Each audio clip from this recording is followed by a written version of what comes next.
Estamos iniciando mais um programa Transição, a visão espírita para um novo tempo. Hoje, para nossa alegria, está conosco mais uma vez Divaldo Franco. Como está, Divaldo? Muito bem, graças a Deus. É sempre bom estarmos juntos, né, Divaldo? Com os nossos amigos de casa. Sem dúvida.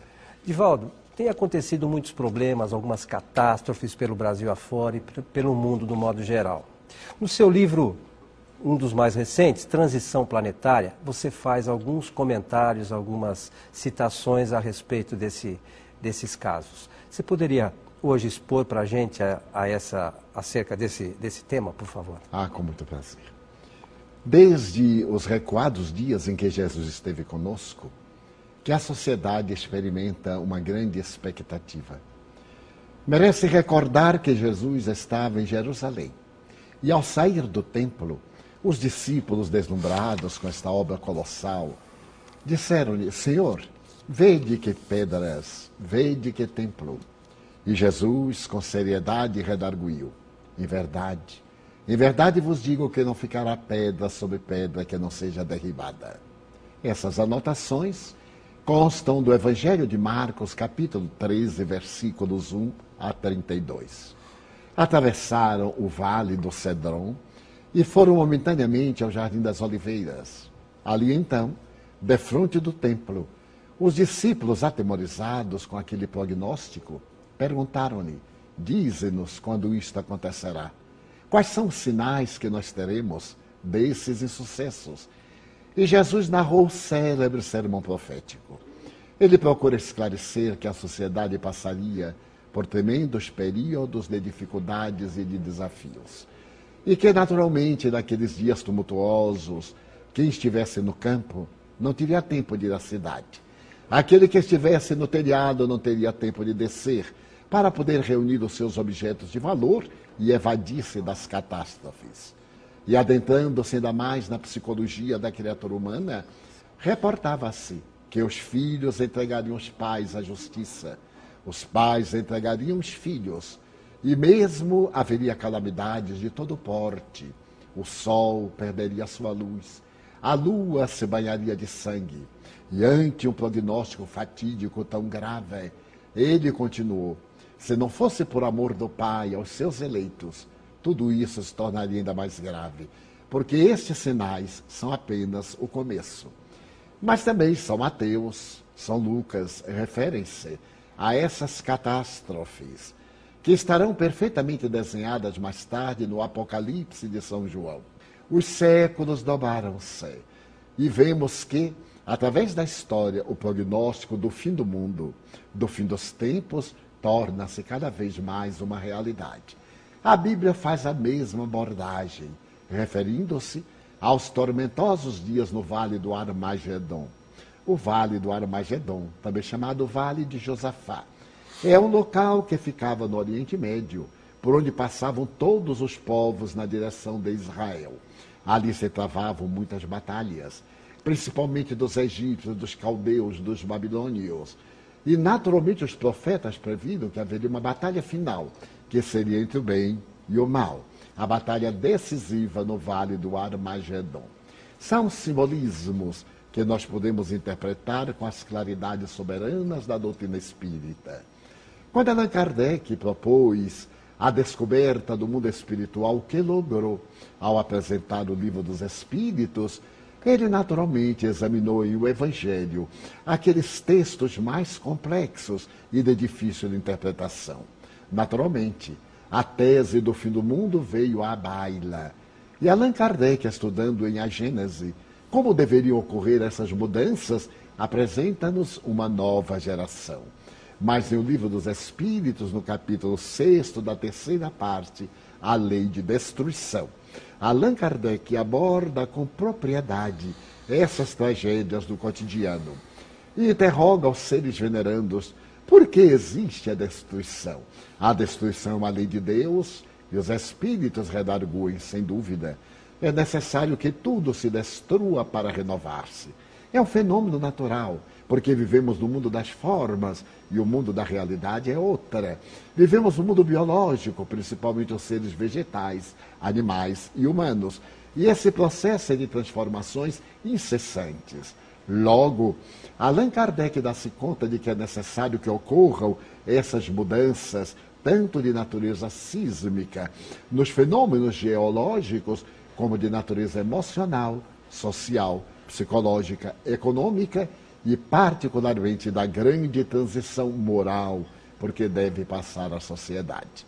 Naturalmente, o decantado fim do mundo, nos últimos tempos, adquiriu maior febricidade, quando os estudiosos do calendário maia estabeleceram que o ano 2012 seria a etapa final, porque a partir dali os maias não mais estudaram os eventos do futuro.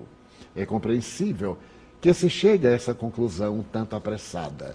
Isto porque o calendário maia narra episódios desde antes da sua própria cultura, como também depois. Mas o que ocorre é a grande transformação, conforme Allan Kardec, de mundo de provas e expiações para mundo de regeneração. Um mundo feliz. A Terra também, na sua condição de planeta, evolve. As suas placas tectônicas ainda estão em constante mudança. E ao lado disto, no seu estado mais primitivo, os metais estão superaquecidos, ígneos, as rochas estão todas liquefeitas na intimidade do planeta, que sofre os seus fenômenos naturais e, periodicamente, essas falhas, que fazem parte de todo o circuito já mapeado do nosso planeta, chocam-se, produzindo as terríveis calamidades. Recordamos-nos, por exemplo, do dia 26 de dezembro do ano de 2004, às 8 horas da manhã, quando no Oceano Índico duas grandes placas chocaram-se e nós tivemos o tremendo tsunami.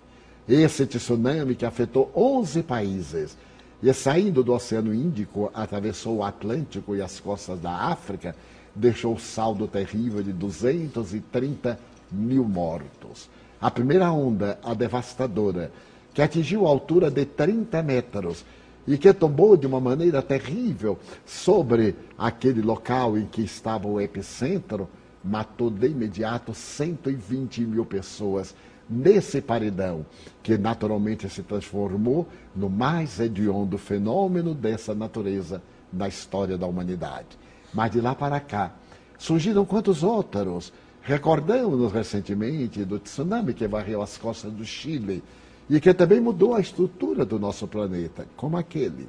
E logo depois tivemos a calamidade do vulcão na Islândia, cujas cinzas atiradas a mais de 10 mil metros de altura mudou totalmente a geografia dos voos internacionais, paralisando a Europa.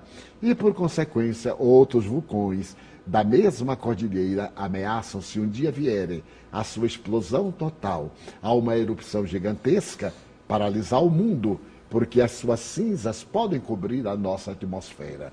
São estudos prognósticos que ainda não são confirmados e que certamente não o serão, assim o desejamos. Mas verificamos, por exemplo, o superaquecimento, o lento aquecimento do nosso planeta, graças à intemperança humana, os gases atirados da atmosfera, a poluição dos rios, dos mares, dos lagos com mercúrio e outras substâncias e, naturalmente, a mudança do clima. Temos sido vítimas periódicas das grandes enchentes. O Brasil experimentou essa calamidade no mês de janeiro, quando nas cidades serranas, aliás, vítimas anuais de tragédia em menor dosagem, porque esta última foi considerada a mais terrível, cujo número de mortos até então, e ainda subirá mais, já ultrapassa a casa dos 820 cadáveres encontrados. Então, essa calamidade que foram as chuvas torrenciais produziram desabamentos terríveis, perversos, que soterraram milhares de vidas. Vidas, algumas que se salvaram, vidas que foram aniquiladas, residências que se destruíram, mudando a geografia de Nova Friburgo, de Teresópolis, de Sumidouro e de outras cidades daquela região vitimadas pela tragédia. Mas não apenas no Brasil. Bangladesh, periodicamente assolada pelas grandes enchentes. A Austrália, que apresentou dos maiores índices de calamidade desta forma. A cidade de São Paulo, anualmente, nos meses de dezembro e janeiro, vitimada pelas chuvas torrenciais, imprevisíveis, tropicais, trágicas, que não somente ceifam as vidas daqueles que morrem no momento, mas que também deixam um grande lastro de prejuízo material, de dano moral e de dano psicológico. Aqueles que sobrevivem a essas calamidades perdem o endereço de si mesmos, o equilíbrio, o sentimento de família, a harmonia interior e, sob outro ponto de vista, os pequenos haveres.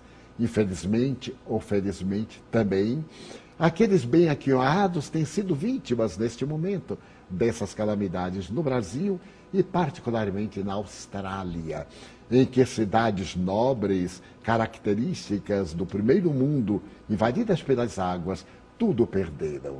Mas ainda vêm as grandes calamidades depois, a leptospirose e também as outras enfermidades que defluem dos níveis das águas, águas infectadas que as crianças bebem, águas que, apodrecidas, ameaçam a saúde. Então nós estamos vivendo a grande transição. Muitos têm medo de que isso se faça alarmante de um momento para outro, total, e que se caracterize por uma tragédia que venha destruir o planeta. Cabe ao Espiritismo, doutrina racional, esclarecer que essas calamidades fazem parte de um processo, o processo de mudança. Poderíamos evitar isso? Até certo ponto, sim, porque nós constituímos populações que nos caracterizamos pelo ódio, pela perversidade. E muitas vezes invadimos cidades no passado com armas de destruição, incendiamos povoados, destruímos as colheitas, salgamos a terra para que nada pudesse ali ter vida e geramos karmas individuais, karmas coletivos. Desencarnamos e, por mais incrível que pareça, oportunamente as leis divinas unem-nos em uma viagem de avião, que vai ser vitimado por qualquer um problema de natureza mecânica ou atmosférica, ou mesmo de natureza falha humana.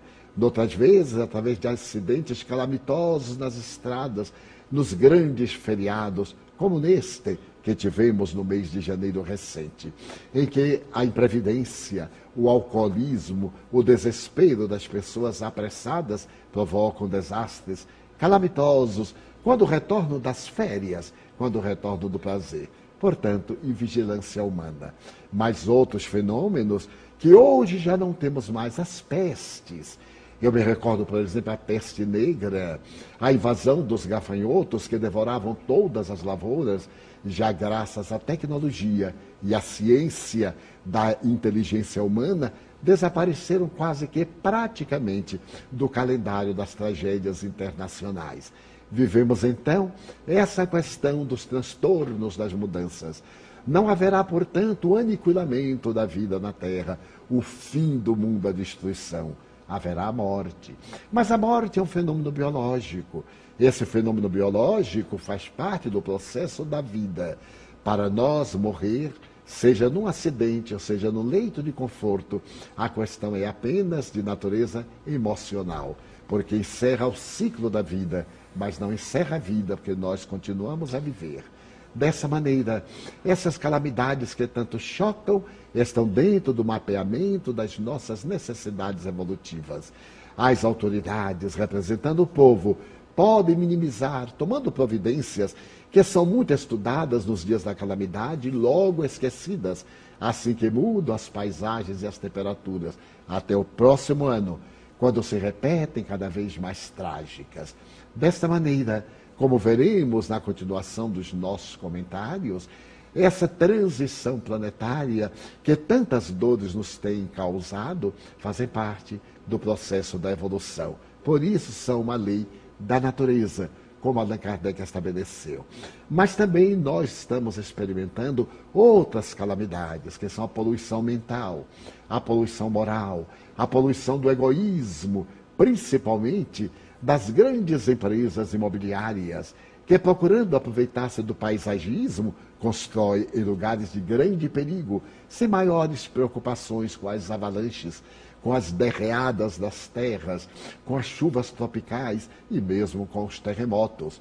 Nos países onde os terremotos são mais frequentes, por exemplo, São Francisco, na Califórnia, as providências arquitetônicas são tomadas com muito critério e respeito nas suas construções, para evitar as calamidades mais trágicas. Dessa forma, o Brasil tem experimentado dores acerbas. Santa Catarina há poucos anos, Santa Catarina novamente no mapa das expiações coletivas.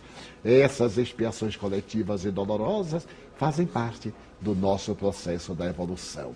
Não pensemos, portanto, que o mundo se vai acabar, porque o fenômeno da morte em nós é tão natural que quando ele ocorrer naturalmente, nós mudaremos de estágio vibratório e a Terra evoluirá lentamente na sua fatalidade, que será sair do mundo de provas para o mundo de regeneração. Este mundo de regeneração desenha-se de uma maneira fascinante para nós. Após as grandes dores, as alegrias. Mas antes que essas dores aconteçam, não seria o caso de nós mudarmos de atitude mental, de gerarmos mais fraternidade, de mantermos a nossa família dentro de um clima de respeito, de equidade e de justiça? Deixamos essas interrogações no ar.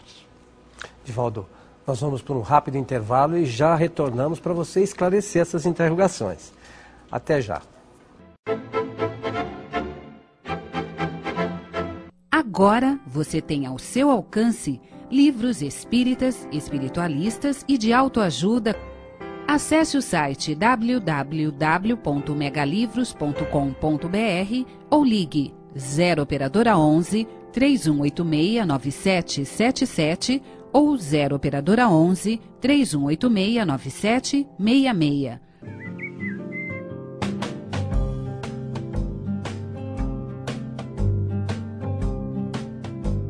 Rádio Boa Nova, a comunicação em prol de um mundo de regeneração. Estamos de volta com o programa Transição, a visão espírita para um novo tempo. Hoje com o Divaldo Franco fazendo alguns comentários sobre o seu livro A Transição Planetária, que você pode encontrar no Mega Livros, conforme a gente anuncia no intervalo do nosso programa. Divaldo, aquelas complementações que você deixou no ar, você pode trazer para os nossos amigos, por favor? Naturalmente, que todos temos interrogações. Por que acontecem tantas desgraças com pessoas boas? E aquelas que são generosas, muitas vezes, têm uma vida muito agradável. Por que existe tanta injustiça, tanta impunidade na Terra? Porque no relacionamento conjugal, os indivíduos, depois de passar o encantamento, começam a experimentar animosidade, perseguições, e partem esses mais perversos e cruéis na busca do seu destino, deixando muitas vezes lesionados sentimentos familiares, da construção do lar ou da pessoa com quem conviveu em parceria afetiva e sexual. O Espiritismo vem explicar que existe uma lei no universo, a lei de causa e de efeito. Tudo aquilo que tem um efeito provém de uma causa equivalente. Quando esse efeito é inteligente, se ele é emocional, se ele me afeta, ele procede de uma causa que é idêntica. Então essa lei de causa e efeito proporciona a reencarnação. A reencarnação enseja colocar os indivíduos que se comprometem à borda do abismo para os necessários resgates. No caso das perturbações humanas, dessas impunidades, tanto políticas, policiais, sociais, domésticas, de relacionamento, elas não ficam realmente olvidadas da lei, porque elas se inscrevem no perispírito daquele que pratica o mal. E mais cedo ou mais tarde, ele renasce, sob a injunção do resgate. Vemos, por exemplo, o indivíduo perverso que se compraz na crueldade, na pedofilia, no adultério, na prostituição, na corrupção dos costumes, no crime do colarinho branco. E eles triunfam sob o aplauso popular. E perguntamos, mas onde? Olhemos agora. aqueles que nascem com a vida ceifada, aqueles que nascem sem o cérebro, aqueles que nascem com a acromegalia, aqueles outros que nascem com os transtornos mentais, aqueles que apresentam as terríveis deformidades físicas, os degenerados, chamados tecnicamente fenômenos teratológicos, que desde o berço trazem essas anormalidades congênitas. São eles aqueles cruéis, aqueles perversos, aqueles que não foram justiçados pelos códigos das leis humanas e não foram momentaneamente alcançados pelos códigos divinos. Agora renascem para pagar. Ninguém permanece impune, porque onde o indivíduo vai, também assim a sua consciência. E a consciência é o juiz, é o advogado, é o promotor, mas é também a testemunha. A testemunha severa que ele aponta o erro e que o faz recordar naquele desvario em que ele se encontra nos processos da paralisia, das paresias, das alucinações, da hebetação, nos momentos em que, em um período em que perde a consciência por um longo prazo, está encarcerado para poder expiar os males que praticaram. Também esses serão vítimas, ou seremos vítimas, das calamidades gerais, do grande momento de transição do planeta. Eles muitas vezes estão numa boa posição econômica e vem uma tragédia desta natureza, arrebatando-lhes as vidas queridas, às quais se vinculam profundamente tocados, ou levando-os a enfermidades muito graves, a transtornos terríveis de natureza psicológica, ou mesmo a ceifarem alguns órgãos, serem vítimas de acidentes que lhes despedaçam o corpo e colocam-nos no cárcere de uma matéria, numa prisão sem grades, para expiar. Mas a misericórdia divina também é amor. Não é somente justiça. A justiça alcança, mas o amor atenua. Porque a grande lei do universo é a lei de amor. Nós poderíamos passar pela grande transição sem a necessidade do sofrimento, se amássemos. Se amássemos de tal maneira que o nosso bem anulasse o mal que nós fizemos. Mas como o egoísmo ainda é para nós a grande centelha que parece avivar o nosso entusiasmo da combustão da vida, ele dominando-nos faz que erremos e reajustemos. Pequemos na palavra tradicional da teologia e voltemos a reabilitar-nos. Então nós vamos ver a grande transição como se opera, e Allan Kardec falou que um dia a Terra seria habitada por espíritos felizes, tanto encarnados como desencarnados. E nessa grande transição que se vem operando desde os anos de 1970, quando o sistema solar, segundo Hartley, o grande astrônomo, e outros, estaria adentrando-se na faixa imensa de fotos que envolve a grande estrela de terceira grandeza, que é Alcíone, para criar em todo o sistema uma outra psicosfera, e que por volta do ano de 1988, 90, a Terra entrava por sua vez nessa camada de fotos, onde ficará por quase 2000 anos. Abrindo parênteses, na vez anterior em que isso ocorreu, os indianos chamam o período das trevas, o período de Kali Yuga, o período dos grandes sofrimentos.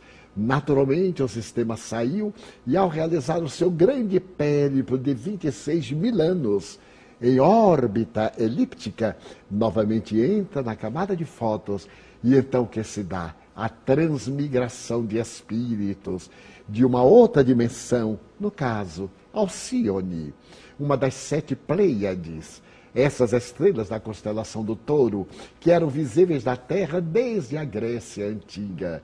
Se nós nos recordarmos da mitologia, vamos ver, por exemplo, como era considerada essa estrela dentro do conceito mitológico dos gregos. Pois agora, acercando-se o nosso planeta de entrar neste imenso oceano de fótons azuis, cuja luminosidade não produz calor, segundo os astrônomos, naturalmente haverá a grande migração de espíritos nobres de Alcíone para o planeta terrestre. Mas, ao mesmo tempo, os maus, esses que se integram às falanges do mal, da crueldade, os fabricantes de armas inteligentes, de armas de destruição total, não apenas da vida humana, mas também da vida animal, da vida vegetal, os comerciantes de vidas que se comprazem em seduzir crianças e jovens para o comércio da prostituição, os responsáveis avarentos pela fome, lendo as estatísticas da FAO, Organização Mundial de Alimentos, que tem sede na Itália,